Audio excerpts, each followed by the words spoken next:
खुलुमबाय। दिनै 13 मे 2025। गिबियावनो गोजोन फुंबिलिनि गाहाम हामलायनायखौ बयनिसिमबो जासिहरनाय थाबाय। राशिफोरखौ फरायनायनि सिगां आंनिफ्राय आनान गसाइनिसिम आरज खालामनाय जायो दि दिनैनि साना बुहुमनि साफ्रोमबो सुबुंफोरनि थाखाय गाहामैनो गाहाम बारलांनो हायो। जेबो खैफोद आफोद जायालासे फैदो दानिया दिनैनि राशिफोरखौ खोनासंनो दिनै गिबियावनो दङ। मेष राशि।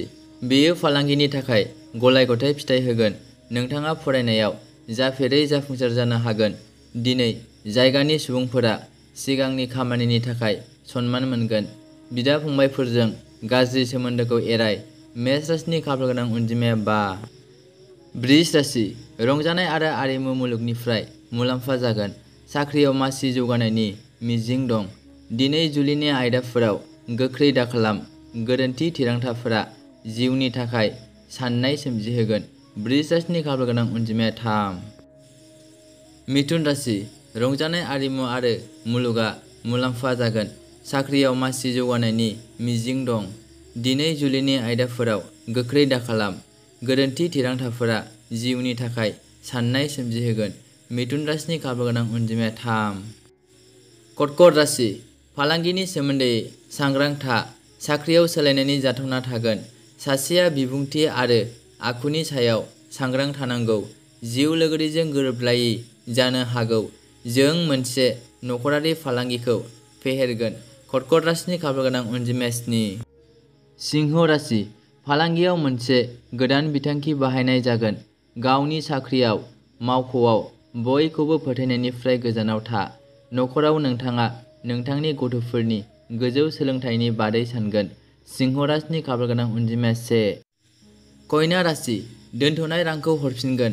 फालांगियाव गोख्रै दाखालाम। गासै सानाव नखर आरो लोगोफोरजों रंजागोन। कन्या राशिनि खाफालगोनां अनजिमाया 9। तुला राशि। रां थिसननाया मुलाम्फा गोनां जागोन। मावख'आव खामानिजों बयबो खुसि जागोन। तुला राशिनि खाफालगोनां अनजिमाया 1। वृश्चिक राशि। फालांगि आरो साख्रिनि थासारिया सरासनस्रा जागोन।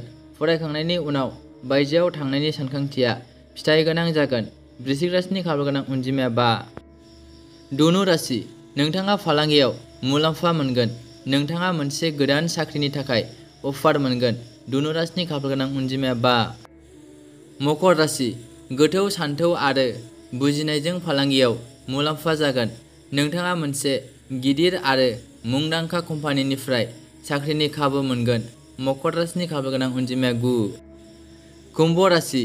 फालांगि आरो राजखान्थियारि आयदाफोराव मोनसे मोजां थासारि दं। खामानियाव बयबो नोंखौ बाख्नायगोन। कुम्भ राशिनि खाफालगोनां अनजिमाया 6। मीन राशि। फालांगियाव खरसाया बांसिन जागोन। आयआ खमायगोन। नोंथाङा साख्रिनि सासे मावख'गिरिनि मदद मोनगोन। मीन राशिनि खाफालगोनां अनजिमाया 4। दिनैनि राशि फरायनाया एसेनोसै। गोजोन्थों।